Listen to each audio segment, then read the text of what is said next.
Daniel was not new to pressure, but this time it felt different.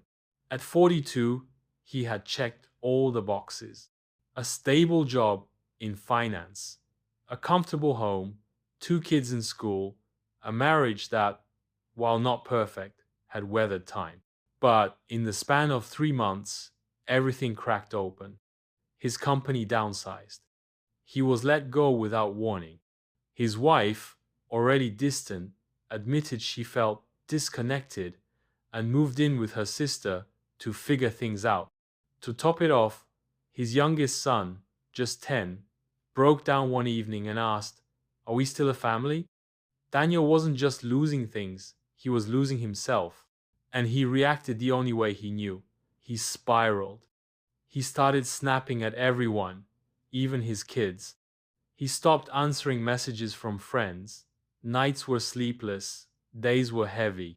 The weight of failure, shame, and fear crushed him silently.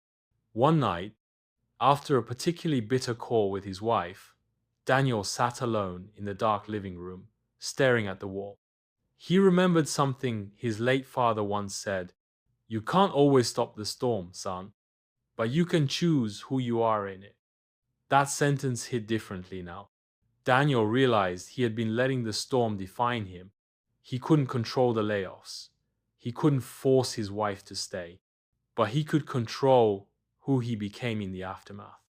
So, he made a quiet promise to himself that night. "I will stop reacting. I will start responding." He began small.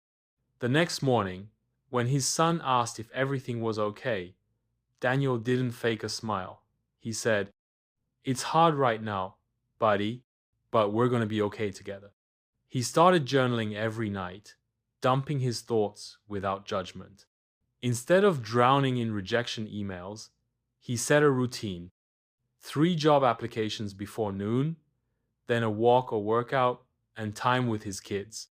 When panic hit, and it did, he practiced breathing slowly, telling himself, "This is a moment, not a life sentence." Weeks passed. The storms outside didn't disappear, but he changed inside.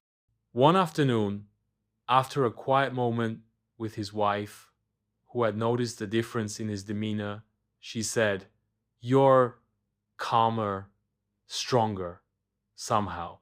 He smiled and replied, "I stopped trying to control everything. Now I just control me." 6 months later, Daniel was in a new job, not as high paying, but more fulfilling. His relationship with his kids had deepened. His wife, moved by his growth, had started couples therapy with him. He still had bad days, but now he met them differently, not with panic, but with presence. You don't become invincible by avoiding the storm. You become invincible by becoming the kind of person who knows how to stand in it, calm, conscious, and in control. Because life will always throw challenges, but how you respond, that's where your power lives.